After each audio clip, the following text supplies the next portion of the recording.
ወጣን ወረድን ተቸገርን ተመኘን ተሳቀቅንም ሳቅንም ፈለግንም ማገኘም ሁሉም እንዳመጣጡ ያልፋል። ከአራቱም አቅጣጫ እንድንቢጥ በረን የቃረምነው ምስሉ ወገለጻ አይናችሁ ስር ለማድረስ እነሆ ደፋቅና ያለበት መሰናዶ እነሆ በረከት ልንል መጥተናል። ሰላምታውን አልዘነጋሁም። እንዴት አላችሁልኝ? ወንድማችሁ ካፊያው ዘመህር ነኝ። ቪዲዮውን ከመጀመራችሁ በፊት ላይክ አድርጋችሁ እንድትጀምሩ አበረታታለሁኝ። ለቪዲዮ ለቻናሉ አዲስ የሆናችሁ ደግሞ ሰብስክራይብ በተኗን ተጫኗት። ሰብስክራይብ ማድረግ የሰከንድ ተግባርና ቤተሰብ እንድትሆኑ በአክብሮት እየጠየቅኩኝ ቀጥታ ወደ ዛሬው ቪዲዮ እናልፋለን። እናንተ ብቻ ተከተሉን።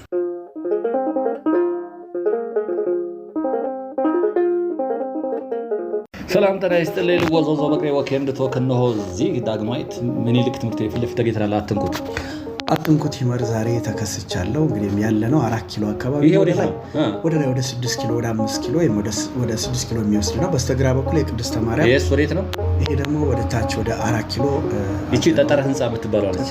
ጠጠር በተለምዶ ጠጠር ህንጻ ትባላለች። የቤተ ክህነት ንብረት ሳትሆን ነገር ይሄ እንዲህ ወደዛ ወዴት ነው የምንገባው ዛሬ? ዳግማዊ ምኒልክ ሁለተኛ ደረጃ ትምህርት ቤት እንገባለን። ምናልባት ስለ ዳግማዊ ምኒልክ ትምህርት ቤት ብዙ የምናነሳው ነገር ይኖራል። ወደ ውስጥ እንግባ እስቲ። ዳግማዊ ምኒልክ ትምህርት ቤት እንግዲህ በጣም ግቢውን ስታዩ በዚህ ያለፋችሁ በተለይ እዚህ ትምህርት ቤት የተማራችሁ በርካቶች ያላችሁ ይሄን ስታዩት የሚሰማችሁ ስሜት ልዩ እንደሚሆን ተስፋ እናደርጋለን። ይሄ ጌቱ ነው፣ ዋናው መግቢያ ነው። እንግዲህ አዲስ አበባ ውስጥ በጣም ስመጥር የሆኑ አንጋፋ 22ኛ ደረጃ ትምህርት ቤቶች አሉ። እስኪ የምናነሳሳቸው የመጀመሪያው እንግዲህ ዳግማዊ ምኒልክ ነው። ሽመልስ ሀብቴ አንዱ የሚጠቀስ ነው። ኮከበ ጽባህ ብዙ ሰው ያፈራበት ነው። ተፈሪ መኮንንም እንደዛው ነው። ተፈሪ መኮንን እንደውም በጣም ትልቅ ኦፊስ ላይ ያሉ ማለት ይሄ ኦፊሻል ላይ ያሉ ሰዎች በስልጣን ላይ ያሉ ሰዎች ብዙ ተምሯል። ይሄ በነገራችን ላይ ለልጃገረድ ተማሪዎች የሚሆን ሞዴስ ነው። ልጃገረዶች እንግዲህ በዚህ በነፃ እንዲጠቀሙ ነው። ዲስፕሌይ ላይ ተቀምጠው ነው። የሆነ ክፍልም ያለ ይመስለኛል ገባ ብለው በዚህ ማንም መቸገር የለበትም የሚል ነው ራሱ። ይሄ የአዲስ አበባ ትምህርት ቢሮ ለአንደኛ ደረጃ ትምህርት ቤቶች እንደሚታወቀው ለተማሪዎች ዩኒፎርም እና ምገባ እንደሚያካሄድ ይታወቃል። ከዛ ባሻገርም ልክ እንደዚህ አይነት ሞዴስ የመሳሰሉ ለልጃገረዶችም እንደዚሁ ይቀርባል።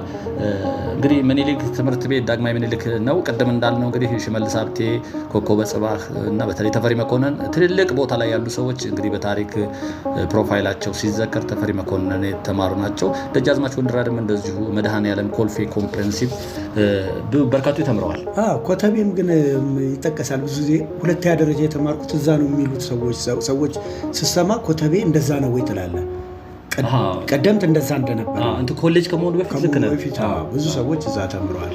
እንግዲህ አሁን ይሄ ዳግማዊ ምኒልክን ስናነሳ በልዩነት የምናነሳው አለ።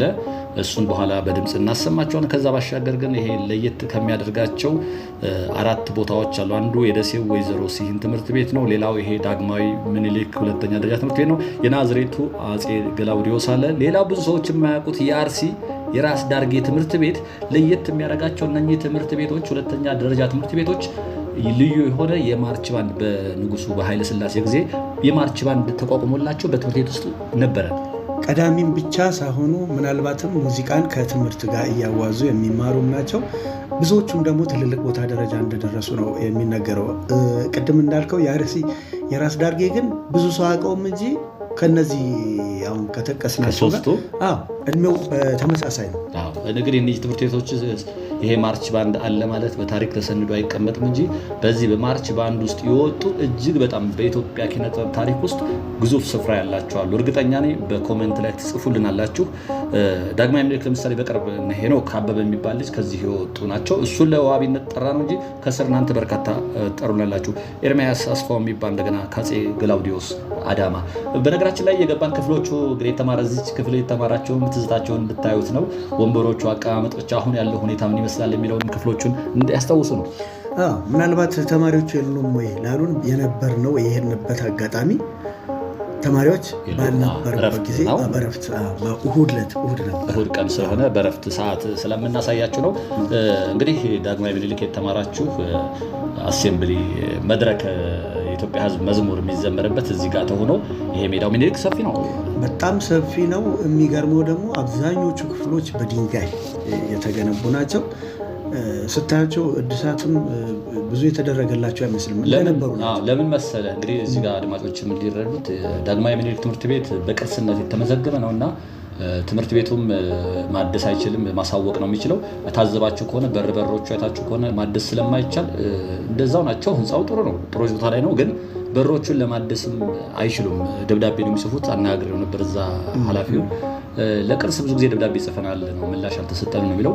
ይህን ራሳቸው እንደፈለጉት ማደስ አይችሉም። ፎቅ ላይ ሞተን ለማሳየት እንሞክራለን። እስቲ ወደ ላይ እንውጣ መሰለኝ።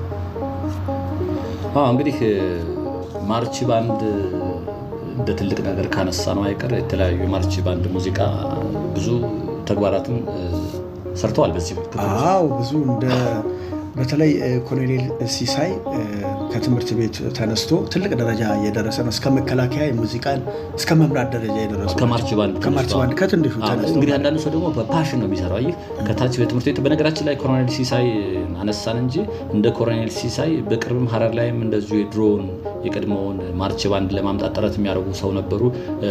ዳግማዊ ምኒልክም በድጋሚ እንደዚህ ተደራጅተው የነበረውን ስም ዝናውን በማርች ባንዱ በኩል ለመመለስ ጥረት ሲደረግ፣ በነገራችን ላይ ማርች ባንድ እንዲሁ እንደቀላል የሙዚቃ ክምችት ተደርጎ የሚወሰድ አይደለም። ማርች ባንዶች በተለይ ዓመታዊ የድል በዓሎች ላይ አንዳንድ ሁነቶች ላይ ወጥተው የሚያሰሙት ዜማዎች ልዩ ትርጉም አሏቸው። ህብረተሰብን ማነቃነቅ፣ ህብረተሰብን ማነሳሳት ይችላል ኪነት። በጣም በአጋጣሚ የሆነ ጊዜ የደረስኩበትም ይሄ በነገራችን ላይ 4 ኪሎ ሳይንስ ፋክልቲ ወርታ ሲታይ ነው እና ክብረ በዓላት ላይ 6 ኪሎ አደባባይን የዞሩ ህዝቡን በተለያዩ ጣዕመ ዜማ የሚያስደስቱ። የሚገርምህ ደግሞ አለባበሳቸው፣ ልጅነታቸው ምናምን በጣም ደስ ይላል።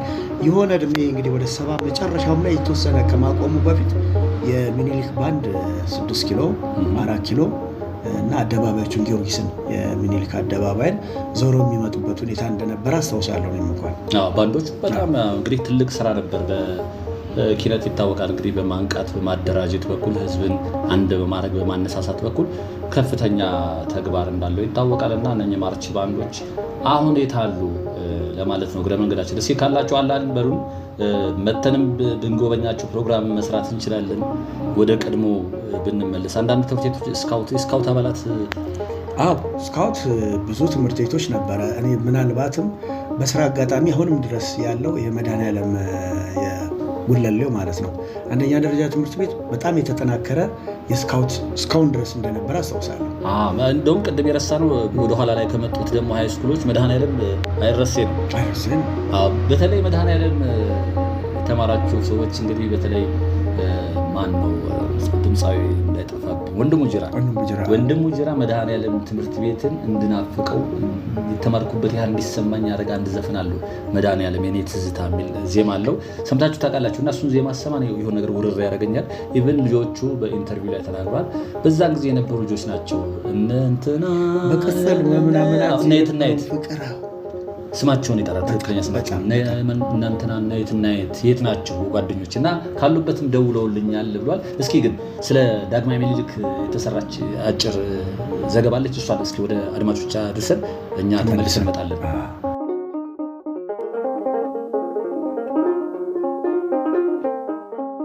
ፕሮፌሰር ባህሩ ዘውዴ የዘመናት የኢትዮጵያ ታሪክ ድርሳን አገላለጽም የመደበኛ ትምህርት በኢትዮጵያ ለመስፋፋት እንደ አንድ አብይ ክስተት የሚቆጠረው ድርጊት በዳግማዊ ምኒልክ ዘመን የተከናወነው በንጉሠ ነገሥቱ ስም የሚታወቀው ትምህርት ቤት በ1900 መከፈቱ ነው። የዘመናዊ ትምህርት ፍላጎት እያደገ መምጣት የጀመረው በ19ኛው መቶ ዓመት መሆኑን ከአድዋ ድል በኋላ ኢትዮጵያ አውሮፓና ከአውሮፓውያን ጋር ያላትን ግንኙነት እየተጠናከረች ስትሄድ ዘመናዊ ትምህርትም ለመስፋፋት አመቺ ሁኔታዎች መፈጠራቸውን የታሪክ ድርሳናት ያመለክታሉ። ይሁን እንጂ ነባሩ የኢትዮጵያ ትምህርት ስርዓት የሚጀምረው ግን በዘመነ አክሱም ከ4ኛው መቶ ክፍለ ዘመን ጀምሮ መሆኑን ይገለጻል። የተለያዩ ጸሐፍትና የሥነ ትምህርት ምሁራን ነባሩን የትምህርት ስርዓት ባህላዊ የትምህርት ስርዓት የቤተ ክህነት ትምህርት ቢሉትም ደስታ በረሃ ስብዓቱ በአንድ ጥናታቸው እንዳመለከቱት ግን ነባሩ የትምህርት ስርዓት የኢትዮጵያ ትምህርት ስርዓት መባል አለበት ይላሉ።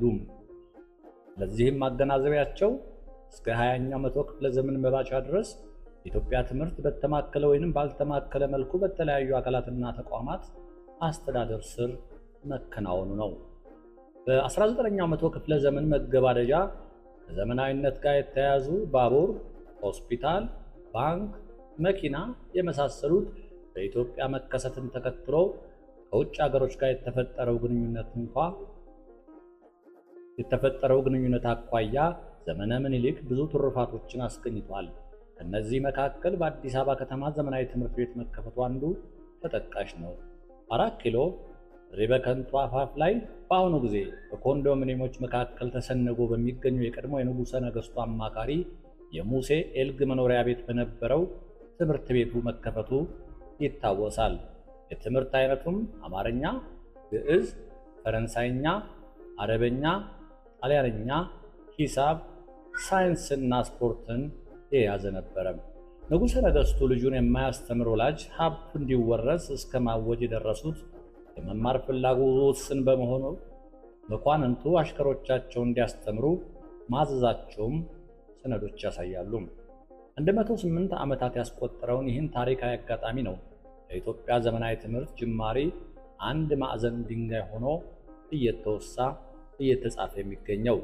ይሁን እንጂ ኢትዮጵያ ውስጥ ዘመናዊ ትምህርት የበቀለው ዳግማዊ ምኒልክ ትምህርት ቤት ከመቋቋሙ ከ63 ዓመት በፊት ከአዲስ አበባ 903 ኪሎ ሜትር ርቀት ላይ በምትገኘው አዲግራት ከተማ ትግራይ በአካባቢው ካቶሊክ ቤተክርስቲያን አማካኝነት መሆኑን ሌሎች መረጃዎች ደግሞ ያሳያሉ።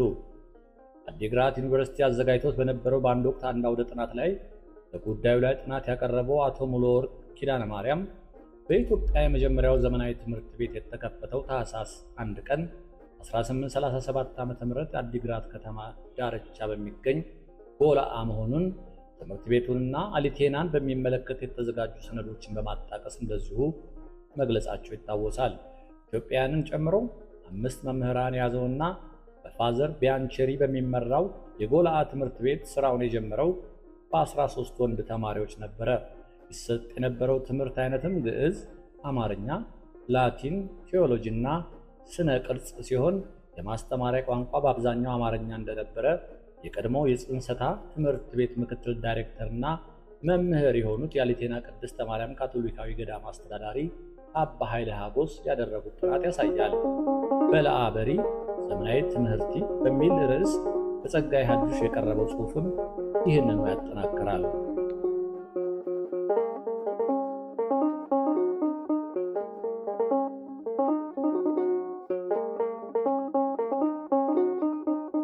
ቀደም ሲል እንግዲህ የሰማችሁትን ሪፖርተር ጋዜጣ በአንድ ወቅት ከጻፈው ላይ ነው ያነበብንላችሁ። ከሱን አንስተን ነው በጀርባ በኩል ዞር እያየ ነው። አዎ፣ ግን ወደ ብዙ ባዩት ነገር በትዝታ ወደ ኋላ የሚጓዙ ነው እዚህ የተማሩ ተማሪዎች። ይችን ህንፃ ያውቋትን ብዬ አስባለሁ። ፊት ለፊት ያለችው የቅርብ ጊዜዎቹ ካልሆኑ በስተቀር ነባሮቹ አያውቁትም። ይሄ በጀርባ በኩል ያሉ ናቸው። አሁን የመጽሐፍት ስቶር ነገር ይመስለኛል። የትምህርት መርጃ መሳሪያ በዛ ባለ ንብረት ነበረ። ከዛ በኋላ ነው ወደ ትምህርት ቢሮ አዲስ አበባ ከተማ አስተዳደር ትምህርት ቢሮ የመጣው። እዚህ ጋር በጣም አስገራሚ አንድ አንቲክ የሆነች መኪና እናሳያችሁ። የመኪናዋ አንቲክነቷ እዚህ ጋር ምን ትዝ ይልሃል? እዚህ ጋር ስለ ባንድ ስናወራ ነበር። ስለ ባንድ ዜና በዚህኛው በኩል ሁለተኛው ይሄኛው ምንድን ነው? የባንዶቹ ይሄ ነው። አሁን እዚህ ጋር በራለች። እሷ ፊት ለፊት ያለ ልምምድ ያደርጉ ነበር እንዴ? አሁንም እዚህ ለመጽሐፍ ለሆነ ጉዳይ ሄጄ እዚህ ሲለማመዱ ያየሁበት ሁኔታ አለ። እዚህ ፊት ለፊቱ ማርች ባንዱ ትዝታዊ ነው። ሌላው አንቲክ ያልናችሁ መኪና፣ ይቺ መኪና እንግዲህ ሬኖልት ነው የምትመስለኝ፣ አላውቅም። ግን በጣም የገረመኝ እኔ አንቲክነቷ የድሮ መኪና መሆኗ እሱ ብቻ አይደለም፣ በዛን ጊዜ ታርጋ የዚህ አይነት ሰሌዳ መኖሩ አላውቅም ነበር። እንግዲህ ቆይ አድማጮች፣ እስኪ ተመልካቾቻችን ሰማያዊ መደብ ላይ በቢጫ 4 ቁጥር መንግስት፣ ይሄን እንግዲህ የምታስታውሱ እስኪ ዓመተ ምሕረቱን ልጠቅሱልን ትችላላችሁ። ሌላም አንቲክ መኪና ይቻላል፣ ወደዛ እንሄዳለን። ቅድም እንግዲህ ስናወራ ተማሪዎቹ ሲያስታውሱ ትምህርት ቤት ሌላ ደግሞ ትዝታው ምንድነው? የተለያዩ መምህራን አይነቶች አሉ፣ አስተዋይ መምህራኖች አሉ፣ ሞዴል የምናደርጋቸው። አንዳንድ መምህራኖች ቅጽል ስም የሚያወጡልህ ቅጽል ስም የሚወጣበትም ሰው አለ። መምህር አይደለ አሉ። ራሳቸው የሚያወጡ አሉ። የሚፈራ ቅጽል ስም የሚያወጣላቸው ስም አለው። ቅጽል ስም ትምህርት ቤት ውስጥ የሚጠበቅ ነው። አንድ መምህር ብዙ ጊዜ እንደውም ደጋግመው ነው የምናውቀው እኛ በቀላሉ ደጋግመው የሚናገሩትን ቃል በመያዝ ተማሪዎች ቅጽል ስም ለማውጣት ይሞክራሉ። መምህራኖች ደግሞ የተማሪውን ባህሪ ትንሽ አስቸጋሪ ተማሪ ሲሆን የሆነ ነገር ሲናገሩት ተማሪው በሙሉ ይዞላቸዋል። ሌላው አስተዋይ መምህራኖች ደግሞ አሉ። በተለይ በጣም በርካታ ተማሪዎች መምህር ለመሆን እንድንፈልግና የሚያደርጉን ከትምህርቱ ከሰብጀክት ማተሩ ባሻገር የራሳቸውን ላይፍ እያወሩን እነሱ እንድንሆን የሚያደርጉ መምህራኖች አሉ፣ አስተዋይ መምህር የሚባሉት። በእውነትም እንደዛ ነው። የዛን ደግሞ ቀልደኞችም አሉ። በጣም አንዳንድ ጊዜ ከትምህርቱ ባሻገር የምትናፍቃቸው ጨዋታቸው፣ ተረባቸው አንድ ተርበዋል። ሁለተኛ ነገር ትምህርቱን ደግሞ እንዲገባ በተለያየ መንገድ በቀልድ እያዋዙ መንገድ ላይም ከትምህርት ቤት ውጭ ካዩ ለተማሪዎች አይናገሩ። ያን ቀልድ ሲናገሩ ግን ስለአንተ እንደተናገሩ እንድትረዳ ክፍል ውስጥ ሌላዋ አንቲክ እንግዲህ በጣም የምትገርም መኪና የድሮ መኪና እንደሆነች ያስታውቃል። እንግዲህ በይዞታው አስታውሰው ከፊት ሆነ እናሳይሻል። በጣም የጥንት መኪና የነበሩ ናቸው። ልክ ነህ እንዳልከው በጣም ክፍል ውስጥም በቀልድ እያዋዙ የሚያስተምሩ በተማሪዎች ጋር የሚቀርቡ ተማሪዎች ልክ እንደ ጓደኛ የሚቀርባቸው አሉ። ሌሎች ደግሞ አሉ የሚፈሩ ምናልባት እዚህ ሳይሆን እኔ በተማርኩበት ትምህርት ቤት ውስጥ በአንደኛ ደረጃ የሚፈሩ ነበሩ። መንግስቱ ኃይለማርያም ይመስላሉ እና ረጅም ናቸው። ግራኝ በእጃቸው እንትን አይለይም፣ ጎማ መግረፊያ አይጠፉም። የአማርኛ ቋንቋ መምህር ናቸው። ሴቶችን ግብስብስ በዚህ ጋር አጋሰስ በዚህ ጋር ይላሉ። ወንድና ሴትም ማለት ነው። እና ለጠጦ ትባላለች እንትኗ መግረፊያዋ። ምናልባት ይህንን ማናቸው የሚለውን አብዛኛው የተማሩ ተማሪዎች ሊያስታውሳቸው ይችላሉ። ለጠጦ ትባላለች እንትኗ ራሱ። እንግዲህ ትምህርት ቤት ውስጥ ቅጽል ስም ያው እንዳለው የሚታወቅ ነው። ለጠጦ ብዙዎቻችሁ ከዚህ በፊት አንዴም እንደዚሁ ኮሜንት መስጫ ሳጥን ላይ ያስቀምጣችሁልናል። የማትረሷቸው በትምህርት ቤት ዘመናችሁ ቅድም ካልናቸው በአራት ከፋፍለናቸዋል። አስተዋይ መምህር እንደሳቸውም ሆን ካለባበሳቸው ጀምሮ፣ ሌላው ደግሞ በቀልዳቸው ማንጠግባቸው በቀልድ እያዋዙ የሚያስተምሩን፣ ሌሎች ደግሞ የምንፈራቸው ኮሽ ካለ ጸጥ የሚያደርጉንና ስም የለጠፉልን ካሉ መምህር እነሱን እናስታውሳለን። እስኪ ወደ ላይ በርቀት ይታያል፣ አይታርገን እንጨርስ። ደስ ይላል። ያው ስለ መምህራን አውርተህ እኮ የምትጠግበውን የምጨርሰው ነገር አይደለም። እኔ አሰገደች በላቸው እያየች ቅጫቸው ብለው በጀርባ አያለው ይላሉ። ተማሪው ለካ ይገምታሉ ስንተኛ ዴክስ ጫጫታ ድምፅ እንዳለ ቀጥታ አንተ ጋር ነው የሚመጡት። እና ትችላላችሁ። የሚታያችሁ ሜዳ ላይ በርቀት ሲጫወቱ ይታያችሁ ከሆነ ዳግማዊ ምኒልክ የመጀመሪያ ደረጃ ትምህርት ቤቱ ሜዳውን የምታውቁት ያ ሜዳ የሚገርም ሜዳ ሆኖ ተሰርቷል። በርቀት አሁን ያየናል እሱ ነው። ፎቅ ላይ ሆነን ነች ማታቋት በጀርባ በኩል 4 ኪሎ አለፈለገ ሰላም ይሄ ይመስለኛል አርት ስኩል አለፈለገ ሰላም ተብሏል። ፋይን አርት ስኩል እሱ ነው በጀርባ በኩል እያሳየናቸው ያለው እና እንዲህ አይነት መምህራኖች አሉ። ልክ ነህ የማይረሳና በዚህ አይና ያለው ሲሉ ለካ ዴክሱን መሀል ላይ ከሆኑ በስተግራ በኩል የትኛው ጋር እንደረበሽ ያውቃሉ ለክተው ማለት ነው። እና ትቸራ አይን ነበራቸው እስክትል ድረስ ከምትጠራጠርበት ልጆች ስለነበርን እንደዛ የምትልበት እስክታመን ድረስ በጣም ይፈሩ አላ ቅሪመ መምህራኖች ባለባበሳቸውም ያኔ ለየት ያሉ ነበር። የኛን ዘመን ነው እያወራን ያለ ነው። በእኛ ዘመን ያላችሁ ከዚህ እንደምትስማማ ቃሉ አለባበሳቸውም ቢሆን ከሌሎቹ ትንሽ ለየት ይል ነበር። መምህራኖች ከረባት አለ፣ ኮት አለ። ፕላስ ደግሞ ትንሽ እኔ ቅር የሚለኝ የድሮቹ መምህራኖች በጣም ተፈሪ ናቸው። አብዛኞቹ የምንፈሩ ናቸው፣ የሚሳደቡ የሚማቱ ናቸው፣ ለምን ተሳሳትክ ብለው የሚማቱ ናቸው። እሱ ላይ ነው ትንሽ ቅር የሚለኝ። እንደ ተማሪ አፕሮች አያደርጉም፣ እንደ ጓደኛ እንደ ልጃቸው አያደርጉም። ከመጡ ድንብርብራችን ነው የሚወጣው እና እሱ ነው እንጂ ሌላው ነገራቸው በጣም በፍርሃት ደግሞ ትምህርት አቀባበል ትንሽ የራሱ የሆነ በአሁን አንዳንድ ጊዜ ለምን ቀጡን አለለም ብዙ ነገር ላይ አስተካክለናል። ግን ፍርሃት ነክሶብህ ግን የትምህርት አቀባበል የዛን ያለ ሆነ ያን አቅርበው ቢሆን ነው እንደዛ እየቀጡንም አቅርበው ቢያስተምሩን ነበር የሚለው ነው እንጂ በሌላ በኩል ጥርጥር የለም። እስኪ እንግዲህ ዛሬ በተለይ እዚህ መሀል ከተማ ላይ ከሚገኘው ዳግማዊ ምኒልክ ትምህርት ቤት ከዛ ባሻገር በማርች ባንድ ከሚታወቀው ዳግማዊ ምኒልክ ትምህርት ቤት በዘመናዊ ትምህርትም ቀዳሚ የሚባልለት ዳግማዊ ምኒልክ ትምህርት ቤትን ለማስጎብኘት ያዘጋጀናት ቪዲዮ ይህን ትመስል ነበር። ይሄ ላይኛው ያልኳችሁ ኤሌመንተሪው ጋር ያለው ነው። በሌላ ቪዲዮ እስከምንገናኝ ሁሌ እንደምንላችሁ ሰላምና ጤና ከእናንተ ጋር እንዲሆን እየተመኝ በዚሁ እንሰናበታለን። ጤና ይስጥልን።